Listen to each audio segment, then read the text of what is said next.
Hello and good morning everyone. I welcome you all at Eduverse News Analysis. Today is 29th April 2023 and we are going to discuss important news and articles from The Hindu newspaper. So let's see what important news we got today to discuss. Before starting the video, for PDF join Telegram channel Eduverse News Analysis. Link आपको description box में provided है. Make sure video को last तक देखें so that सारी important news आपके यहाँ पर कवर हो. तो चलिए स्टार्ट करते हैं और देखते हैं आज हमें क्या क्या डिस्कस करना.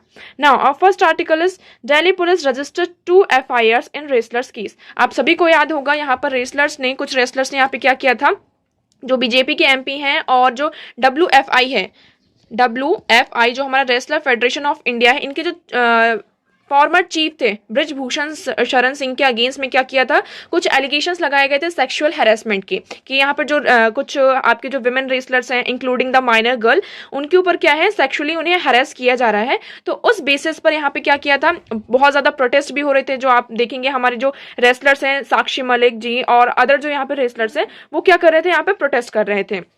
अभी पूरा केस कहाँ जाता है, सुप्रीम कोर्ट में जाता है. अब दिल्ली पुलिस से यहाँ क्या कर रही है, जो बीजेपी के एमपी हैं और रेसलर यहाँ पे रेसलर फेडरेशन ऑफ इंडिया के जो फॉर्मर प्रेसिडेंट थे ब्रिजभूषण शरण सिंह जी के अगेंस्ट में क्या किया गया है, FIR रजिस्टर किया गया है. अब हम फर्दर देखते हैं यहाँ पे सुप्रीम कोर्ट का क्या वर्डिक्ट आता है और सामने क्या चीजें हमारे निकल कर आती हैं. ओके, नेक्स्ट मूव करते हैं.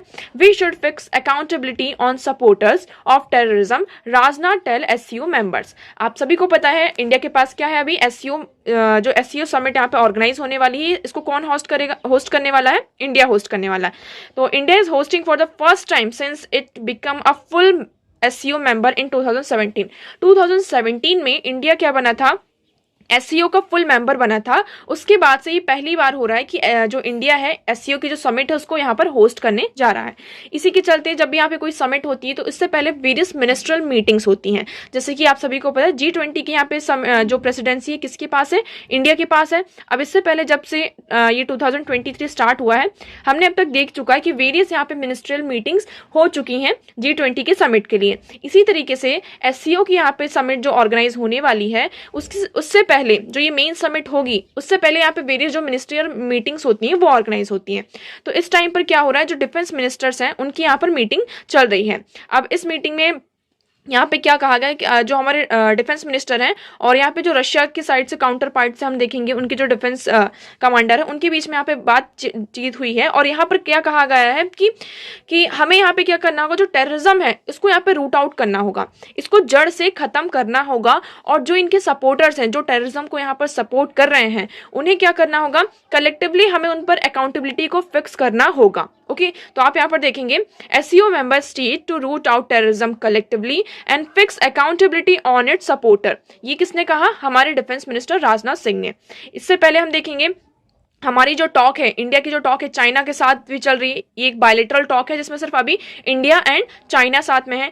और यहाँ पर हमने क्या देखा था, जो चाइनीज डिफेंस मिनिस्टर हैं उनका जो एक आप देखेंगे पॉइंट ऑफ व्यू ये है, हमने यहाँ पे इसको कल ही डिस्कस किया था कि चाइना किसी भी कंट्री के साथ में बॉर्डर जिसके साथ में उनकी बॉर्डर डिस्प्यूट्स होते हैं, बट उनका जो इकोनॉमिक रिलेशन है, जो बायलैटरल रिलेशन है, वो उसको यहाँ पे नॉर्मलाइज करने की बात करते हैं कि हमारे जो बॉर्डर डिस्प्यूट को आप एक साइड रखिए और जो हमारा ट्रेड है, इकोनॉमिक रिलेशन है, बायलैटरल रिलेशन है, उसको आप अदर साइड में रखिए, है ना. इनको यहाँ पर बॉर्डर डिस्प्यूट हमारे जो बायलैटरल रिलेशन है उसके बीच में नहीं आने चाहिए. तो यही सेम जो पॉइंट ऑफ व्यू है, मतलब कि जो इनकी आइडियोलॉजी है, इसको वो इंडिया के साथ भी क्या करना चाहते हैं, रखना चाहते हैं.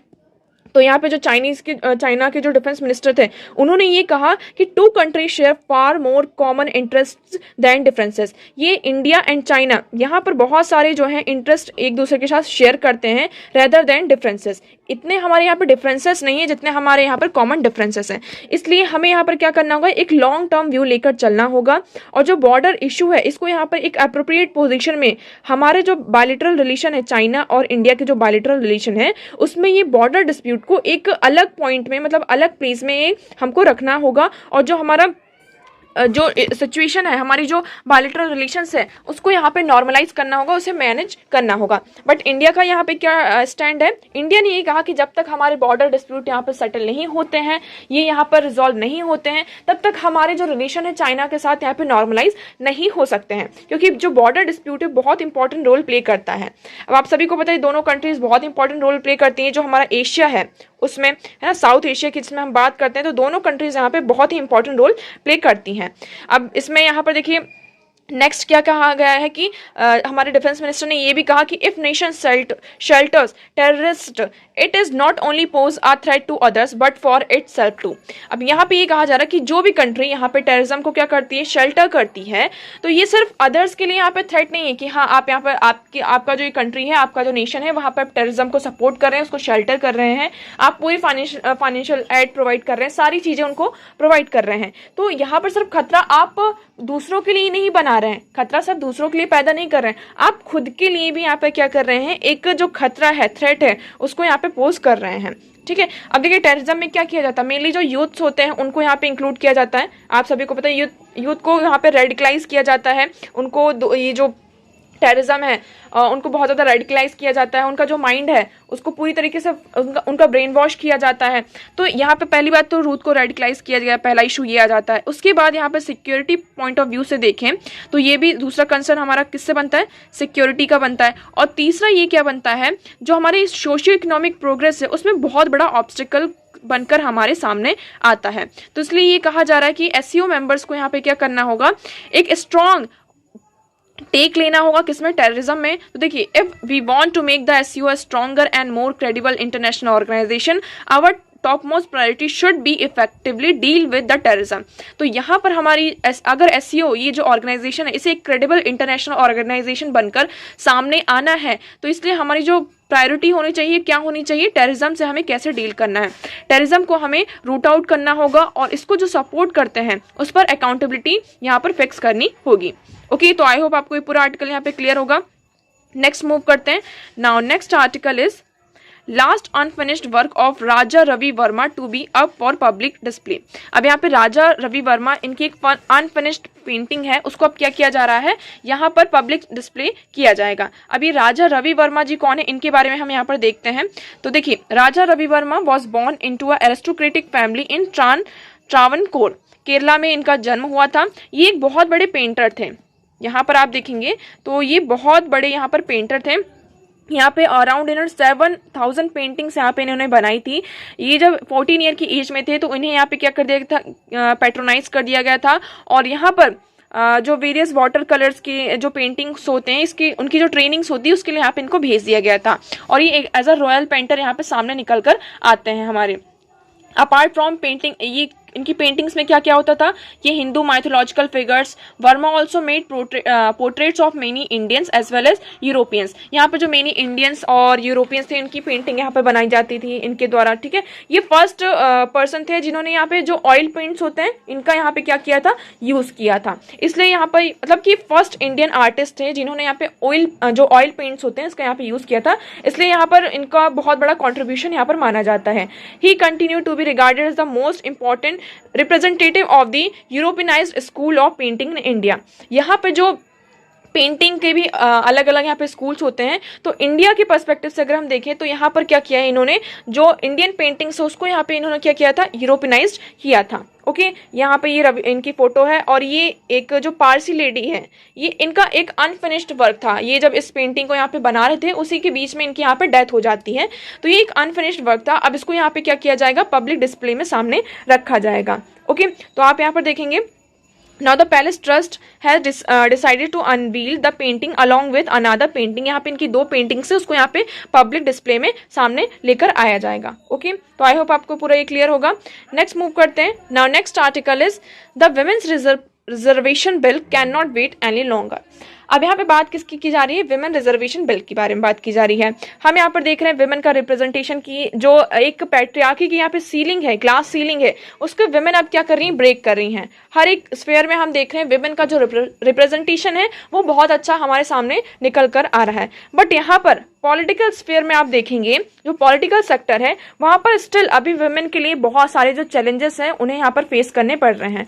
पॉलिटिकल स्फीयर में अभी भी उनको जो अपना एक स्पेस है उसको फाइंड आउट करने में यहाँ पर क्या हो रहा है, चैलेंजेस यहाँ पर फेस करना पड़ रहा है। हमने यहाँ पे इंडिपेंडेंस के बाद से ही वुमेन को क्या कर दिया है, जो एडल्ट फ्रेंचाइज है उन्हें यहाँ पर प्रोवाइड कर दिया गया। स्टिल यहाँ पर हमें जो एक सिग्निफिकेंट वेरियर्स होते हैं पॉलिटिकल स्फीयर में, उसमें पार्टिसिपेट करने में, वो हमें क्या करने पड़ते हैं, विमेंस को यहाँ पे फेस करने पड़ते हैं। ओके, आप यहाँ पे देखेंगे, it is disheartening to witness that even 75 years after independence, Parliament lacks substantial representation from half of the population, with the women holding just 14% of the seat। आप यहाँ पर देखेंगे हमारे इंडिपेंडेंस को यहाँ पर 75 ईयर्स हो चुके हैं, स्टिल यहाँ पर जो एक सब्सटेंशियल रिप्रेजेंटेशन होना चाहिए विमेंस का, आपकी हाफ ऑफ पॉपुलेशन क्या है, विमेन है उसमें से। बट अगर हम देख रहे हैं पॉलिटिकल स्फीयर में, हमारे पार्लियामेंट में देखेंगे तो सिर्फ 14% ही जो है पोजीशन है वुमेन उसको क्या कर रही हैं, होल्ड कर रही हैं। इसलिए बात की जा रही है कि हमें जो क्या करना होगा, जो विमेन रिप्रेजेंटेशन बिल है इसको अब लेकर आना होगा, इसमें कोई भी विदहोल्ड नहीं करना होगा। आगे हम देखते हैं इसमें क्या है कि इंडिया विमेन का अगर हम पार्टिसिपेशन देखें तो इंडिपेंडेंस में भी विमेन का एक क्रूशियल रोल रहा है, by organising demonstration, leading rallies, raising awareness. तो इन सब में विमेंस ने भी क्या किया है, बहुत ही एक्टिवली यहाँ पे पार्टिसिपेट किया है।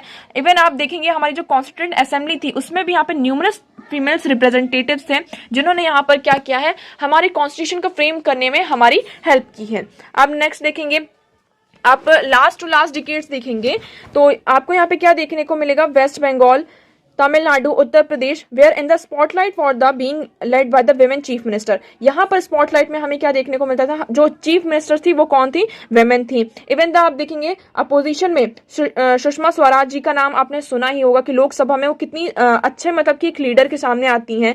Sonia Gandhi served as both president of the Congress party and chairperson of United Progressive Alliance. वो यहाँ पर सोनिया गांधी का आपने नाम सुना होगा कि सोनिया गांधी ने क्या किया था, जो कांग्रेस थी उसके यहाँ पे प्रेसिडेंट थी और चेयरपर्सन थी किसकी, यूनाइटेड प्रोग्रेसिव अलायंस की।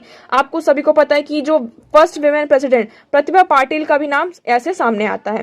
तो लास्ट टू लास्ट डिकेड में हमें विमेन का कुछ रिप्रेजेंटेशन दिख रहा था, बट आप प्रेजेंस में आप देखेंगे जो विमेन का यहाँ पर इन्फ्लुएंस है वो धीरे धीरे डिग्रेड होता हुआ हमें नजर आ रहा है। ये देखिए इस आर्टिकल में यहाँ पे बताया गया है। अगर हम अदर, इसलिए कहा जा रहा है कि the discourse on women's reservation in India originate from the pre-independent era when the several women's organizations demanded political representation of women। अभी विमेन जो रिजर्वेशन बिल है वो सामने आता कैसे है, इसकी डिमांड बढ़ती कैसे है, तो यहाँ पे वेरियस विमेन ऑर्गेनाइजेशंस थे, उन्होंने यहाँ पे डिमांड करी कि विमेन का रिप्रेजेंटेशन जो होगा पॉलिटिकल स्फीयर में वो होना चाहिए। इसके लिए यहाँ पर क्या आता है, विमेन जो रिजर्वेशन बिल सामने आता है। ये कब आता है, हम इसको ट्रेस कर सकते हैं 1955 से, कि गवर्नमेंट ने यहाँ पे एक कमिटी को अपॉइंट किया था जिसमें यहाँ पे 10% ऑफ सीट्स, इन्होंने ये कहा था कि लोकसभा में और राज्यसभा में, लोकसभा और जो हमारी स्टेट लेजिस्लेटिव असेंबलीज हैं उसमें 10% जो सीट्स होगी वो किसके लिए रिजर्व होंगी, विमेन के लिए रिजर्व होंगी। बट धीरे धीरे क्या हुआ कि ये जो डिमांड है 1980s तक ये और ज्यादा, इसका जो डिमांड है वो बढ़ता गया। मतलब ये जो डिमांड है पूरी ये मोमेंटम में चलेगी, बहुत ज्यादा राइज होने लगे। इससे चलते यहाँ पे क्या होता है, national perspective plan for women 1988 आता है। ये रिकमेंड करता है कि 30% of seats in the all elected bodies should be reserve for women. यहाँ पर जो भी इलेक्टेड बॉडीज हैं जहाँ पर इलेक्शन के थ्रू क्या होता है, रिप्रेजेंटेशन होता है, वहां पर 30% क्या होंगी, सीट्स विमेन के लिए रिजर्व होंगी। बट स्टिल अभी हम आप सभी को पता है कि जो विमेन रिप्रेजेंटेशन बिल है अभी तक यहाँ पर इसको कंसिडर नहीं किया गया है। National policy for empowerment of women which was adopted in 2001। यहाँ पर 2001 में क्या होता है, national policy for empowerment of women को भी लेकर आते हैं। 1993 की हम बात करते हैं, यहाँ पे पंचायती राज एक्ट पास होता है, इसमें अमेंडमेंट होता है जिसमें 33% जो सीट्स हैं वो किसके लिए रिजर्व होती हैं, विमेन के लिए रिजर्व की गई। मतलब जो हमारी लोकल गवर्नमेंट है उसमें भी क्या होता है, 1993 में विमेन के लिए 33% जो सीट्स है उसको यहाँ पे रिजर्व करके रखा गया। तो आप देख सकते हैं यहाँ पे हर स्फीयर में हम क्या चाहते हैं, विमेन का ज्यादा से ज्यादा यहाँ पर रिप्रेजेंटेशन हो। एग्जाम्पल्स की बात की गई है, ग्लोबल एग्जाम्पल्स में आप देखेंगे कि विमेन एज अ लीडर यहाँ पे बहुत अच्छा क्या कर रही है, out performing there mail counter part. जितना अच्छा यहाँ पे जो मेल है वो परफॉर्म नहीं कर पा रहे हैं, उतना अच्छा यहाँ पर क्या कर रही है, विमेन्स यहाँ पर परफॉर्म कर रही हैं। आप स्कैंडिनेवियन कंट्रीज के बारे में देख सकते हैं। आप कॉमेंट सेक्शन में आप जरूर बताइएगा what are the what are Scandinavian countries, कौन कौन सी स्कैंडिनेवियन कंट्रीज के अंदर में कौन कौन सी कंट्रीज यहाँ पर इंक्लूडेड है। इसमें टोटल 5 कंट्रीज हैं। आप उन 5 कंट्रीज के नाम कमेंट सेक्शन में जरूर बताएगा। ओके, तो यहाँ पे हम देखेंगे कि इन्होंने भी क्या क्या इंप्लीमेंट किया, policies and governance structure that support gender equality, women empowerment which includes women's representation in political and leadership position. तो यहाँ पर हम क्या देख रहे हैं कि जो हमारी स्कैंडिनेवियन कंट्रीज हैं उन्होंने भी ऐसे पॉलिसी और उनका जो गवर्नेंस स्ट्रक्चर है उसको यहाँ पे चेंजेस लाए, जो क्या कर रहा है जेंडर इक्वालिटी को और जो विमेन का रिप्रेजेंटेशन है उसको यहाँ पे क्या कर रहा है अच्छे पोजीशन पर, मतलब उसको चेंज करने की बात की कि जिससे हम यहाँ पर क्या इंश्योर कर सके, जेंडर इक्वालिटी को इंश्योर कर सके और पॉलिटिकल स्फीयर में विमेन का यहाँ पर क्या हो, रिप्रेजेंटेशन हो। मोर ओवर आप देखेंगे यहाँ पर क्या बताया जा रहा है कि more countries led by women shown to have more of the best policies and governance practice, the deep scars of Rwanda central African nation from the genocide are being healed by predominantly a leadership that comprises women. आप यहाँ पे example लिख सकते हैं, Rwanda यहाँ पर एक country है, कहाँ की, अफ्रीकन नेशन की कंट्री है। यहाँ पर हम देखेंगे जीनोसाइड यहाँ पे बहुत ज़्यादा होता था, बट इस कंट्री को किसने लीड किया, एक विमेन ने यहाँ पे लीड किया, जिसके कारण हमने क्या देखा कि प्रीडोमिनेटली यहाँ पे विमेन की लीडरशिप के कारण धीरे धीरे कंट्री ने कैसे यहाँ पर हील किया अपने आप को। ओके, तो यहाँ पर बात की जा रही है कि हमें क्या करना होगा। जो आप देखेंगे हमारे जो कॉन्स्टिट्यूशन मेकर थे डॉक्टर बी आर अम्बेडकर, उनका भी ओपिनियन था कि अगर हमें एक प्रोग्रेस कम्युनिटी चाहिए तो progress of community can be measured by a degree of progress which women had achieved. यहाँ पर विमेन, हम अगर किसी भी कंट्री की अगर प्रोग्रेस की बात करते हैं तो सबसे पहले आप किस में प्रोग्रेसन देखेंगे, विमेन में। अगर वहाँ पर विमेन का रिप्रेजेंटेशन अच्छा है, विमेन वहाँ पर अच्छा प्रोग्रेस कर रही है, विमेन एम्पावरमेंट है वहाँ पर, तभी हम यहाँ पर इंश्योर कर सकते हैं कि वो जो पर्टिकुलर कम्युनिटी है वो क्या कर रही है, यहाँ पर प्रोग्रेस कर रही है। ओके, तो अब हमें यहाँ पे यही कहा जा रहा है कि अब हमें यहाँ पर जो ये विमेन रिजर्वेशन बिल है इस पर और ज्यादा वेट नहीं करना चाहिए। ओके, तो आई होप आपको ये पूरा आर्टिकल क्लियर होगा। नेक्स्ट मूव करते हैं। नेक्स्ट आर्टिकल हमने इसको कई बार डिस्कस कर चुका है, ये गवर्नर से रिलेटेड है। इसमें यही कहा जा रहा है, जो हमारी सुप्रीम कोर्ट है उन्होंने ये कहा कि जो गवर्नर है उनको एज सून एज पॉसिबल, देखिए ये एक पॉइंट सेंटेंस आ जाता है, एक फ्रेज आ जाता है कि एज सून एज पॉसिबल। यहाँ पर जो आर्टिकल 200 है उसमें यहाँ पर टाइम लिमिट नहीं दी गई। हम अगर आर्टिकल 200 में लैक्यूना की बात करते हैं कि क्या क्या प्रॉब्लम्स है आर्टिकल 200 में, तो हम यहाँ पे क्या देखते हैं कि एक absence of time limit for acting on bill. Bill में मतलब कितने टाइम लिमिट तक आप उसमें एसेंट प्रोवाइड करेंगे, अपना वहाँ पे सहमति देनी है, कब तक उसको विदहोल्ड करके रखना है, तो ये सारी चीजें उसमें नहीं है। तो सबसे बड़ी प्रॉब्लम हमारे पास ये आ रही है। दूसरी क्या आ रही है कि the scope for reserving a bill for the president consideration against the express advice of the cabinet and claims that the governor can kill and bill any bill by declining assent. अब यहाँ पर क्या दूसरा point अगर हम देखते हैं कि जो हमारा आर्टिकल 200 है उसमें वो क्या कह रहा है कि देखिए पहला तो हमने देखा तो कोई टाइम लिमिट नहीं है कि आप बिल को कब तक होल्ड कर सकते हैं अपने पास और कब तक उसमें आपको यहाँ पर गवर्नर को यहाँ पे एसेंट प्रोवाइड करना है। दूसरा इसमें क्या जा रहा है कि बिल को हम क्या करते हैं, अगर गवर्नर है वो क्या करना चाहते हैं, बिल को प्रेसिडेंट के पास यहाँ पे कंसिडरेशन के लिए भेजना चाहते हैं। बट यहाँ पर क्या हो रहा है कि ये जो काउंसिल ऑफ मिनिस्टर होते हैं हमारे, उनकी एडवाइस की यहाँ पे जरूरत होती है, कैबिनेट की यहाँ पे एडवाइस की जरूरत होती है। इसलिए यहाँ पे गवर्नर्स क्या कर सकते हैं, उनका जो एडवाइस होता है, उनका जो पॉइंट ऑफ व्यू होता है वो उसको नहीं लेते हैं और वहाँ पे बिल को क्या कर देते हैं, प्रेसिडेंट के पास भेज देते हैं। तो यहाँ पे एक क्लेम किया जाता है कि गवर्नर क्या कर सकते हैं, किसी भी बिल को अपना जो एसेंट है उसको यहाँ पे किल कर सकते हैं बाय डिक्लाइनिंग देयर एसेंट। वहाँ पे अपना एसेंट ना देकर किसी भी बिल को क्या किया जा रहा है, यहाँ पर किल किया जा रहा है। तो हमें इन प्रोविजंस पर ध्यान देना होगा। हम या तो क्या कर सकते हैं, हमारा जो कॉन्स्टिट्यूशन है उसमें ये जो प्रोविजंस है इसमें यहाँ पे अमेंडमेंट के थ्रू हमारी जो या तो जो सुप्रीम कोर्ट है, जुडिशरी यहाँ पे सामने आए और उनके जो डिसीजंस है उस बेसिस पर यहाँ पर क्या हो, जो ये प्रोविजंस है यहाँ पे चेंजेस किए जाएं, इनमें रिफॉर्म किए जाएं कि आप क्या कर दें, एक टाइम लिमिट सेट कर दें कि आपको इतने दिनों तक क्या करना होगा, अपने बिल में एसेट देना होगा या फिर रिकंसिडरेशन के लिए यहाँ पर भेजना होगा। देखिए इसमें बस यही कहा जा रहा है एज सुन एज पॉसिबल यहाँ पे कंसिडरेशन के लिए यहाँ पर क्या करना चाहिए, बिल को भेजना चाहिए और बिल में एक्शन लेने चाहिए। क्यों? क्योंकि इससे यहाँ पर देखिए दो चीजें होती ना, एक स्टेट गवर्नमेंट है वो यहाँ पे एक इलेक्टेड गवर्नमेंट है, अब वो एक कोई पॉलिसी लेकर आ रही है, प्रोग्राम कोई नीड होगी, उस नीड के बेसिस पर यहाँ पे पॉलिसीज लेकर आती हैं, प्रोग्राम्स जो चीजें होती हैं उनको करते हैं। अब बिल लेकर आए, अब बिल क्या हो रहा है, असेंबली से तो यहाँ पर पास हो गया है, बट यहाँ पर जो गवर्नमेंट की फाइनल एसेंट है वो यहाँ पर हमें नहीं मिलती है, तो इसलिए बिल क्या हो जाता है, यहाँ पे पेंडिंग हो जाता है और जो पूरा काम होता है वो हमारा यहाँ पर रुक जाता है। इसलिए यहाँ पर हमें एज सुन एज यहाँ पे एक्शन लेने की जरूरत होती है। ओके, तो आई होप आपको ये पूरा आर्टिकल क्लियर होगा। नेक्स्ट मूव करते हैं। नाउ नेक्स्ट आर्टिकल इज, ये आप इसको यहाँ पे केस स्टडी से यहाँ पे कंसिडर कर सकते हैं। ये केस स्टडी है, इसमें यहाँ पे ड्रग्स से रिलेटेड चीजें हैं, ठीक है। तो the growing problem in substance abuse इन जम्मू कश्मीर, जम्मू कश्मीर में यहाँ पे जो ड्रग्स का यूज है ये बहुत ज्यादा क्या हो रहा है, बढ़ता हुआ नजर आ रहा है, ठीक है। अब यहाँ पे देखेंगे एक पर्सन से यहाँ पे बात की गई, उन्होंने यहाँ पे कहा कि क्या देखा जा रहा है कि 38-year-old Kamran Ahmed, name change from Srinagar, still get goosebumps when he recalls the events that unfold in summer of 2022। पहले इस केस के बारे में पढ़ते हैं। इसमें देखिए ये है कि एक पर्सन था, उसका नाम क्या था, कामरान अहमद, इनका नाम चेंज हुआ। अब यहाँ पे कुछ चीजें हुई जिसके कारण वो क्या हो गया, ड्रग के यहाँ पे हीरोइन जो होता है, ये एक ड्रग का नाम है, इसके यहाँ पे बहुत ज्यादा वो एडिक्टेड हो गए। वो डेली मतलब 2 ग्राम 3 ग्राम इस तरीके के जो हीरोइन है इसका यहाँ पे यूज करने लगे। धीरे धीरे इसका बहुत ज्यादा एडिक्शन होने लगा, और जब इसका एडिक्शन हो जाता है तो आप फाइनेंशियली क्या होने लगते हैं, इस चीज में बहुत ज्यादा इंक्लूड हो जाते हैं। उन्होंने अपनी जो कार है, उनकी जो शॉप थी, उन सारी चीजों को यहाँ पे क्या कर दिया, बेच दिया, और उनकी जो रिलेशनशिप थे उनके फादर के साथ, उनकी फैमिली के साथ, वो भी क्या होने लगे, धीरे धीरे यहाँ पे डिमिनिश होने लगे, यहाँ पे डिग्रेडेड होने लगे।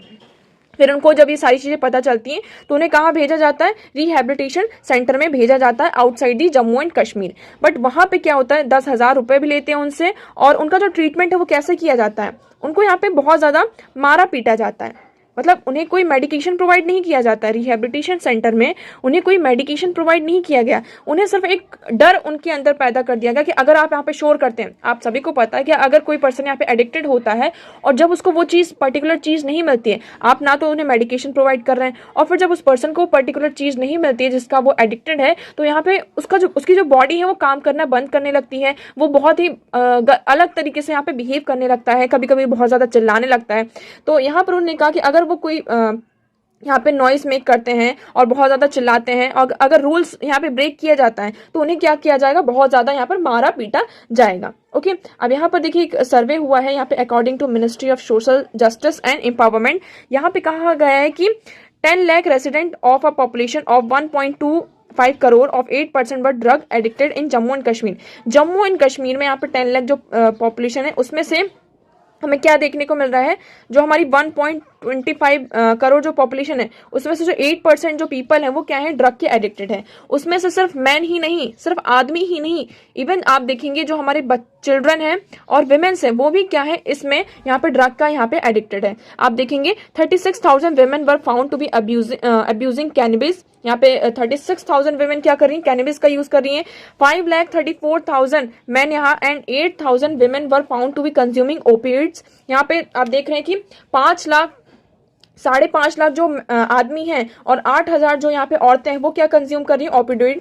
1,60,000 man and 8,000 women were found using sedative of different kinds and 1,27,000 men and 7,000 women were reported to be on inhalant। तो यहाँ पर हमें क्या देखने को मिल रहा है, सिर्फ मैन ही नहीं, विमेन भी क्या है इस चीज में इंक्लूड है। तो हम इसके लिए अब ये प्रॉब्लम क्यों आ रही है, यहाँ पे एडिक्शन क्यों हो रहा है, तो इसके रीजंस हैं। क्या क्या रीजंस हैं, पहला तो आप सभी को पता है कि यहाँ पे कितना ज़्यादा वॉयलेंस होता है, ठीक है। और यहाँ पे जब हम मेंटली डिस्टर्ब होते हैं तो उस चीज़ में हमें क्या दिखाई देता है कि हमें अपने आप को क्या करना है, शांत करना है। तो उस चीज़ पर हमें कोई भी ऐसी चीज़ जब मिल जाती है कि जो हमें एक तरीके से रिलैक्स प्रोवाइड करती है, हमारी जो सोचने समझने की एक तरीके से पावर होती है वो धीरे धीरे कम होने लगती है, तो हम उस चीज़ में हम ड्रग्स की तरफ यहाँ पे बढ़ने लगते हैं। पहले हम थोड़ी थोड़ी चीज़ें लेते हैं, उसके बाद धीरे धीरे हम उस चीज़ का जब हमारे ऊपर बॉडी में उसका एडिक्शन हो जाता है तो हम उसको डेली बेसिस पे क्या करने लगते हैं, उसका यूज़ करने लगते हैं। थर्ड, इसमें एक और केस बताया गया है कि सोशल मीडिया से क्या हो जाता है, हम बहुत ज़्यादा इन्फ्लुएंस होने लगते हैं, तब हम क्या करते हैं, ड्रग का यूज़ करने लगते हैं। आप सभी ने देखा होगा, बहुत सारे हम इंस्टाग्राम में देखते हैं और जो अदर सोशल मीडिया प्लेटफॉर्म्स है वहाँ पर देखते हैं कि जो बहुत सारे रील्स एंड जो शॉर्ट्स होते हैं, आप छोटे जो वीडियोस होते हैं 30 सेकेंड के, 15 सेकेंड्स के, उसमें हम ड्रग्स का आप देखेंगे, मतलब कि कूल बनने के लिए हम क्या करते हैं, इस तरीके की जो चीज़ें होती है उसका हम यूज़ करते हैं। और जो दूसरा पर्सन होता है वो अगर उसको देखता है तो वो भी क्या करता है, कूल बनने के बेसिस पे यहाँ पे उस चीज़ का यूज़ करने लगता है, और धीरे धीरे क्या होता है, वो यहाँ पर उस चीज़ का एडिक्टेड हो जाता है। तो यहाँ पर देखा गया कि 45% of people in the valley face distress, 21% adult had problem depression, 26 had probability anxiety and 90% है पोस्ट ट्रॉमेटिक स्ट्रेस डिसऑर्डर। तो यहाँ पर हमें क्या देखने को मिल रहा है कि जो वैली है, यहाँ पे मेंटल हेल्थ सर्वे कंडक्ट किया गया था 2016 में, उसमें ये पाया गया है कि जो 45% है पीपल वैली के, जो जम्मू एंड कश्मीर में, वहां पे वो क्या फेस कर रहे हैं, यहाँ पे डिस्ट्रेस को फेस कर रहे हैं, डिप्रेशन में है, 41% वहाँ पे डिप्रेशन में है। और यहाँ पे जो ट्रॉमा की जो उनकी लाइफ में इवेंट्स होते हैं, 93% of people experience conflict related trauma. जो जम्मू कश्मीर में यहाँ पे कन्फ्लिक्ट होते हैं उसके कारण जो ट्रॉमा होता है, तो 93% पीपल जो है उससे यहाँ पे क्या है, डायग्नोस्ड है। ओके, और 94% expected trauma due to natural disaster. अब वहां पे जो नेचुरल डिजास्टर है उससे रिलेटेड जो ट्रॉमा होता है, जिन्होंने उस चीज को एक्सपीरियंस किया है, तो उससे यहाँ पे कितने लोग हैं, 94% जो पीपल है उससे यहाँ पे डील कर रहे हैं। अब इस चीज से यहाँ पर हटने के लिए क्या करने लगते हैं लोग, यहाँ पे जो ड्रग्स है, इस तरह की जो हीरोइन और कैनबिस है, इसका यहाँ पे बहुत ज्यादा क्या होने लगता है, धीरे धीरे यूज बढ़ता जाता है। ओके, अब यहाँ पे देखेंगे, अब देखिए सिर्फ यहाँ पे हम इसको ये कहा जा रहा है कि ठीक है, ड्रग्स वगैरह ये सारी चीजें ले रहे हैं, उसके कारण यहाँ पर नीडल और सिरिंज का भी यूज किया जाता है, जिसके कारण आप सभी को पता, जो HIV और हेपेटाइटिस सी वायरस HCV है, इसके जो केसेस है, रिस्क फैक्टर है, वो और ज्यादा क्या होने लगते हैं, यहाँ पर इंक्रीज होने लगते हैं। ठीक है, तो अब इसमें ये कहा जा रहा है कि लोग यहाँ पे क्या कर रहे हैं, एक तरीके से सेल्फ हार्म प्रोवाइड कर रहे हैं। विमेन भी अब धीरे धीरे क्या होने लगते हैं, कुछ कपल्स भी हैं धीरे धीरे पहली बार चीज़ों को क्या करने यूज़ करने लगते हैं। और अगर कोई विमेन यहाँ पे प्रेग्नेंट होती है तो उनका जो बेबी होता है उस पर बहुत ज़्यादा असर होता है। अब ये चीज़ें बढ़ इसलिए रही हैं कि अब क्या जो विमेन्स हैं, इसमें जो विमेन्स हैं उनको भी बहुत ज़्यादा क्या किया जा रहा है, इंक्लूड किया जा रहा है। विमेन्स को पहले यहाँ पे ड्रग का एडिक्टेड बनाया जाता है, उन्हें मतलब कि फोर्स किया जाता है कि आपका ये जो ड्रग है, पर्टिकुलर ड्रग है, इसका क्या करिए, आप यूज़ करिए। और अगर वुमेन यहाँ पे ड्रग का यूज़ नहीं करती तो उनके साथ यहाँ पे बहुत ज़्यादा सेक्सुअली उन्हें अब्यूज़ किया जाता है, और ड्रग के लिए उन्हें, ड्रग यूज़ करने के लिए उन्हें यहाँ पर क्या किया जाता है, फोर्स किया जाता है। तो सिर्फ यहाँ पर देखिए, और हमें क्या सामने देखने को मिलता है कि जो रिहेबिलिटेशन सेंटर्स होते हैं वहाँ पर सिर्फ जो विमेन्स हैं, पहली बात तो एक ट्रॉमा, इसके साथ एक जो टैबू अटैच है कि हम रिहेबिलिटेशन सेंटर नहीं जाते, और विमेन अगर इस चीज़ के यहाँ पे एडिक्टेड भी हैं तो वो यहाँ पर ट्रीटमेंट के लिए नहीं जाती हैं। बहुत ही लेस नंबर ऑफ जो विमेन है यहाँ पे जो ट्रीटमेंट होता है उसको यहाँ पर उसको एक्सेस करने के लिए जाती हैं। अब यहाँ पे ये जो ड्रग्स है इनकी इजी अवेलेबिलिटी है, इसको क्या किया जाए, जैसे कि while opium is a fast replacing cannabis field in the south Kashmir as a centre to supply heroins get smuggled across the line of actual control specially in Kupwara, Baramulla, Poonch and Rajouri district. तो यहाँ पर क्या है, ओपियम को पहले रिप्लेस कर दिया गया था किससे, कैनबिस से, है ना। अब ओपियम को रिप्लेस करके कैनबिस का यूज करने लगे थे। ये एक प्लांट होता है, आप सभी को पता होगा, जिसमें यहाँ पर जो इसकी लीव्स होती हैं, इनके जो सीड्स होते हैं, इनको ड्राई करके और फिर इसको यहाँ पे इसका स्मोक बना के इसको यूज़ किया जाता है। ओके, तो यहाँ पे कैनबिस का यूज़ कर जाता है और इसका यहाँ पे इसकी स्मगलिंग भी होती है। तो यहाँ पर मतलब जम्मू कश्मीर वाला जो एरिया है, यहाँ पर इसकी बहुत ज़्यादा स्मगलिंग वगैरह भी होती है, जिसके कारण इसकी ईजी अवेलेबिलिटी है और लोग इसका क्या करते हैं, यहाँ पर बहुत ज़्यादा यूज़ करते हैं। ओके, तो यहाँ पर हमें एक स्ट्रॉन्ग एक्शन लेने की ज़रूरत है, क्योंकि यहाँ पे जो प्रॉब्लम बढ़ रही है जम्मू कश्मीर में, ये बहुत ही बड़ी प्रॉब्लम है हमारे लिए, जिससे हमें यहाँ पे क्या करना होगा, डील करना होगा। ओके, नेक्स्ट मूव करते हैं।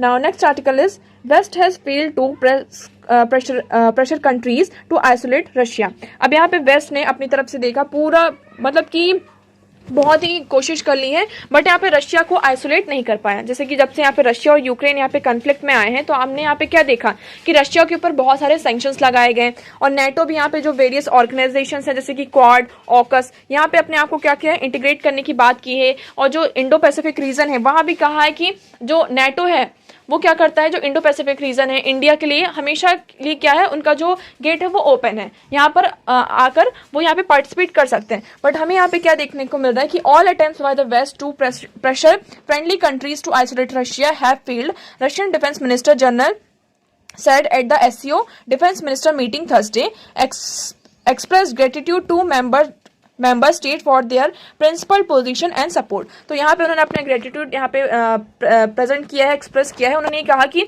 मेरे मतलब कि एक तरीके से रशिया की जो कंट्रीज हैं, रशिया की जो फ्रेंड्स हैं, यहाँ पे जो कंट्रीज हैं, उन्होंने जो अपना स्टैंड है रशिया को यहाँ पे आइसोलेट करने का किया जा रहा था, तो रशिया को वेस्ट ने क्या किया, आइसोलेट यहाँ पर नहीं कर पाया। तो उन्होंने कहा कि जो रशिया को यहाँ पे सपोर्ट मिला, उसके लिए वो ग्रेटिट्यूड यहाँ पे प्रेजेंट करते हैं। हमने यहाँ पे देखा कि जो नाटो है, NATO was willing to establish dominance in the Asia Pacific region due to which it was integrated grouping like Quad and AUKUS into military alliances. तो यहाँ पर क्या करना चाहता था नाटो, यहाँ पे जो एशिया पैसिफिक रीजन है वहाँ पर इंटीग्रेट होना चाहता था, अपने आप को एक तरीके से स्टैब्लिश करना चाहता था, जिसके कारण वहाँ पे जो क्वाड और ऑकस जैसे यहाँ पे जो इंटीग्रेटेड ग्रुपिंग है, इनके साथ यहाँ पे मिलिट्री ऑर्गेनाइजेशंस हैं, मिलिट्री अलायंसेस है, उसको यहाँ पे क्या किया जा रहा था, इंटीग्रेट किया जा रहा था। ठीक है, तो देखिए बस इसमें बस यही कहा जा रहा है कि रशिया को जितना ज्यादा हम आइसोलेट करने की जा रहे हैं, रशिया उतने ज्यादा यहाँ पे स्ट्रॉन्ग सामने बनकर निकल आ रहा है। तो देखिए इसका एक फैक्टर भी हो सकता है, रशिया के पास यहाँ पे बहुत अच्छे अच्छे फ्रेंड्स हैं, है ना, तो जिसके कारण हमें क्या देखने को मिल रहा है कि हम रशिया को यहाँ पे आइसोलेट नहीं कर पा रहे हैं। ओके, तो देखिए आज हमारे पास इतनी ही इंपॉर्टेंट न्यूज़ थी, हमने सारी इंपॉर्टेंट न्यूज़ यहाँ पे डिस्कस कर ली हैं। आई होप आपको यहाँ पे सारी चीज़ें क्लियर होंगी। If you have any doubt तो आप कमेंट सेक्शन में यहाँ पर हमें बता सकते हैं। वीडियो को लाइक ज़रूर करिएगा और चैनल को सब्सक्राइब करना ना भूलें। पीडीएफ के लिए आप ज्वाइन कर सकते हैं टेलीग्राम चैनल एडुवर्स न्यूज़ एनालिसिस, आपको इसकी लिंक डिस्क्रिप्शन बॉक्स में प्रोवाइडेड है। So that's for all today. Thank you so much for discussion.